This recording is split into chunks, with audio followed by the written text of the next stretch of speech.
Hey all, this is Val here with another Epic 7 video. In today's video, we're going to be covering Kise. Alright, so last banner, I didn't go through what I did for Bologna, but I went all out to try to pick her up. And honestly, I gave up. And this is what happened. True story. So about 2 days left on the banner. I'm shop refreshing. 5 bookmarks come up. I figure, why not? And this happens on stream, actually on a Dungeon Hunter Champion stream because I was farming in Epic 7 while doing that stream. And, I go and pop the bookmarks, and lo and behold, she pops out. I went crazy on that stream. Oh man, I was so happy that I finally pulled her. I do and did want her for I didn't foresee me using her in PvP, but then I really liked her in PvP. I will be doing a video with her in it. But really for Wyvern, and she ridiculously sped up my Wyvern team, just crazy sped it up. But we're going to go over her stats, and then I'll come out with some other videos on how I'm using her in both of those places. But for now, we're just going to take a peek at her, see how I geared her, what my thought process was. So obviously she's damaged. That's how I geared her. I actually have her front line in Wyvern, obviously not in the leader spot because she's still squishy. I have her in the secondary spot there. And reason why is because she stealths on skill 1, so I know she's not going to be targeted. It does mean that my other units will get hit hard. Now, full disclosure, while I do clear Wyvern 9 very quickly, I usually lose 1 unit. Typically, it's Lorena, but it really doesn't affect the run. It's still fast. But there's usually 1 unit that does get sacrificed to the Wyvern to make sure we all win it. But so far, the team's been 100% using that strategy, so I probably won't change it. I do want to give the units more HP, so we can hopefully eliminate that, but we'll see. Rod of Amaryllis will fix all of that, but that's a whole nother story on how I've been failing getting that. But let's take a look at my Kise. And first, we'll start off with skills here. So we're going to take a look at her skill 1, Full Moon Scythe. She picks up 1 soul on it. Attacks with a scythe, damage dealt increases by 70% if target is covered by a barrier. Soul burn effect is 10 souls and increases damage dealt. All skill enhances do increase damage. When you have them all, you'll have 40% extra damage. This is one of the reasons I wanted her in Wyvern. Another reason why I thought she'd be okay in PvP. But when I tested her out, this wasn't actually the awesomeness of PvP, but we'll get to that in a second. All in all, it's a good skill. It will chew through the Wyvern shields as well as Diane shields if you're in Arena. Her second skill, Dark Scar. Acquire 2 souls. It's on a 4-turn cooldown. Attacks all enemies with a scythe. Penetrates defense by 60% if caster is stealth. So if you use skill 1 to go ahead and, try to take a guy out, she's going to drop into stealth. Then if you pop this, she's going to do ignore 60% of defense, which is ridiculous. You can pick up a -1 turn cooldown to drop this down to 3 turns, and you'll pick up 30% damage. A great skill. It hits freaking ridiculously hard if stealth, and even when not stealth, it still hits hard. Her ult, Nocturne. Am I saying that right? I never knew how to say this. Like Nocturne. Acquire 3 souls, 5-turn cooldown. Leaps towards the enemy to attack, increasing skill to cooldowns by 2 turns, before granting stealth to the caster for 2 turns. Damage dealt increases proportional to caster's current health.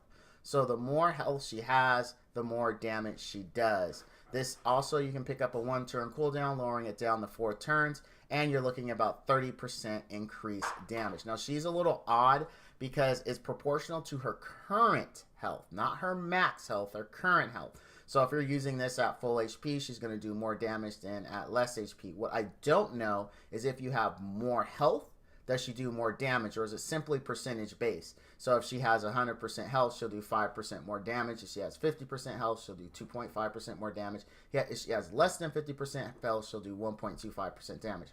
Don't count me on those numbers. I'm just giving an example on saying how I think the skill might work.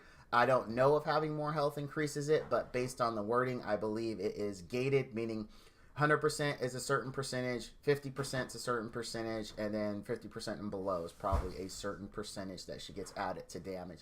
That way, because, I mean, who's really going to build her HP? Because everything else scales with attack. So that's why I think it works that way. But if you know different, please leave it down in the comments below and let me know. We want to make sure that the correct information is getting out to the community. So you see here I'm at like 55k. She's actually taken over Lorena as my highest CP unit. You can just quick look at Lorena. She's at 54. So yeah, Kise, I put a lot of work into her.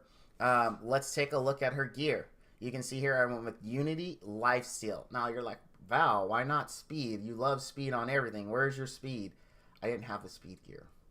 I really didn't. I wanted to, but I didn't have it.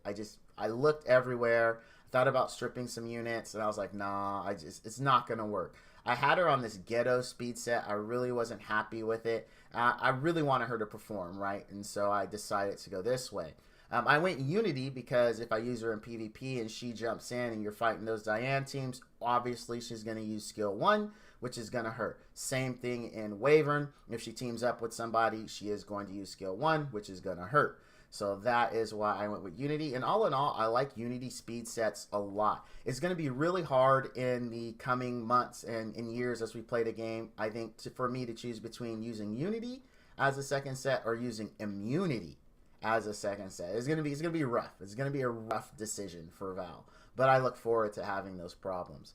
Let's take a look at the stats here. I did try to pick up speed on everything that I did, as well as effectiveness, because on her skill 3 she does have that turn increase, which will effectiveness will help that land. You can see here I got really good attack roll on this piece.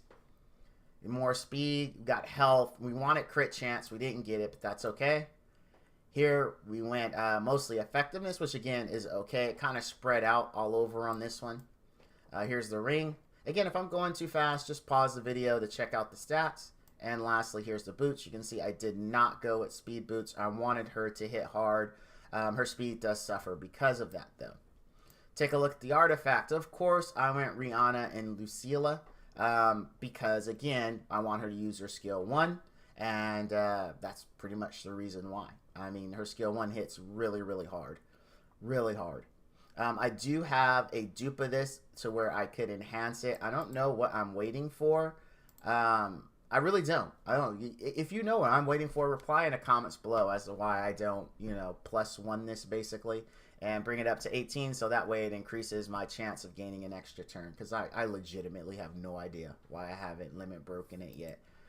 But there you go. Let's take a look at her stats. Oops, I had him up. There we go. You can see she has almost 3,600 attack. She's pretty fat. Not a lot of defense, not a lot of health, not a lot of speed. Critical hit chance is not where I want it. I mean, this rolled really good for attack, and I was going to go crit hit chance there, but because I have a combat buffer in my team, I was like, you know what? I can afford to have her be a little slow. So that is why I didn't go critical chance here, and I didn't go speed boots here. It makes sense when I come out with the other videos and you see her in action, you'll really get it. Unfortunately, we can't take a look at all her expressions because I'm only at friendship level 7. I do currently have her and some others that I don't have friendship level 10 in a farming team, just so I can unlock their expression. But there's upset, which, I mean, there's a slight difference there. I like the way upset looks. That actually reflects upset to me. Sad actually reflects sad. This is so far the first one I've ever seen where the expression really shows in her face. Laugh. Oh, she looks happy there. She looks really happy. I wouldn't say it's laughing, but she looks pretty happy. Let's keep that one, right? Let's make Kise a happy girl. All right, so there she is. This is how I have her built, and honestly, she is amazing. I mean, she hits, I mean, with 3.6k attack. I mean, you know, she is going to hurt. I am going to do a PvP video, and I'll tell you right now basically how I use her. So my PvP team is going to be Kise, Diane, Requiem Roar, and Lorena. So my team is set up so that Requiem Roar goes first. We get the combat boost. But because Requiem Roar and Diane are so close in speed, sometimes it does not work out that way. I did have to lose some speed on my Diane because I was working on some other things. But basically, Requiem Roar goes. Once Requiem Roar goes, Diane buffs. Once Diane buffs, then my Lorena goes next. I kill whoever Requiem Roar debuffed, right? So when she armor breaks, because I have her at 100% armor break, Lorena kills that person. Then, because usually they're going to have a troublesome unit there. They're going to have something like a Cecilia, but I always want to eliminate their DPS. So I'll kill their DPS, their Sez, their haste, whatever they've got. I'll kill that. Then their Cecilia, I really don't want to be taunted. So what I do is I'll target her, and then I'll use her skill 3 to increase her cooldowns, thus giving me more time to deal with her. That's typically how it goes. Kill the DPS, and then kill the next most, or reduce the bar of the next most annoying unit. That is the PvP flow. But like all PvP teams that depend on something like that, for that all to happen, she has to get turn 1. As you see, she's not really that fast. I mean, I'm getting there.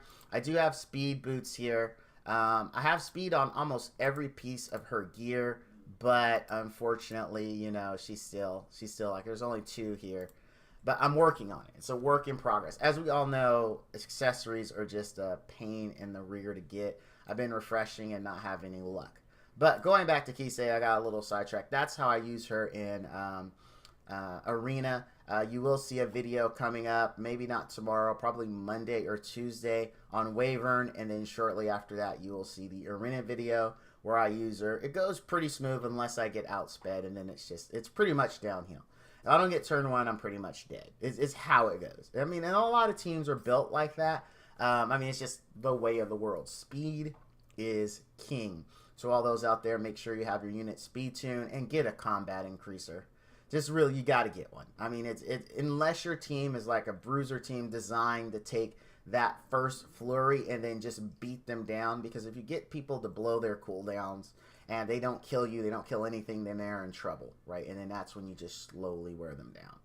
But Kise is good. I got sidetracked again. Kise is good. She's worth building if you have her. She works in Wyvern. She does work in Arena. I would say she is more a PvE monster. But if you're looking for a good damage dealer that can deal out some hurt, it's fairly quick. She's the girl. Oh, you know what? We forgot to show something. Let's show the Awakening before we wrap up the video. We can see what she picks up. So she picks up attack, and she picks up more attack.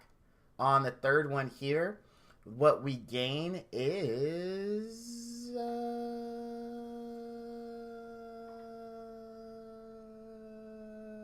2-turn skill cooldown. Took me a second to read it, right? That's his age. Just plain age. Just plain age. It's age. But she picks up the skill cooldown there, where she increases there. She picks up crit chance. She picks up attack. And lastly, she picks up attack again. So as you can see, she's definitely an attack-focused monster. This is going to be a pain in the rear to get 10 Blazing Souls. Oh, I mean, that's all I have left to get on her, right? Is just 10, just 10 Blazing Souls. No big deal. Just 10. Nah. Forget about it. Pretty easy. Pretty easy. Well, that's going to be Kise, everyone. I highly recommend, if you have her and you're looking for someone that is going to do good for you in Wyvern, she's your girl. That skill 1, it wrecks. And you'll see it in the video I'm going to come out with. In PvP, she's good too. There are better options. I'm not saying she is top tier for PvP, but if you have her, she does work there. If you have the speed gear, I honestly recommend her on speed versus lifesteal. I mean, I don't have her tanking. My Wyvern 9 group, everyone can take 2 shots because that's just how I have it set up. But because she's stealth, usually someone's going to take 4 shots because, you know, she's not an option to get hit because she's stealth. So that's usually why always 1 unit is sacrificed to the Wyvern. But again, at 100%, I'm not going to complain if we use 1 unit along the way. So that's my review of Kise. Builder, if you have her. If you have better, let her look pretty in your box because she definitely does. And plus, look at this. Look at this. Look at this radiant smile. How could you not like a smile like that? All right, guys, that's going to do it for this video. Please don't forget to hit that like and subscribe button down below. Also hit that bell icon so you know when I have a new video available. As always, thank you all for watching, and all you dudes and dudettes out there, stay frosty.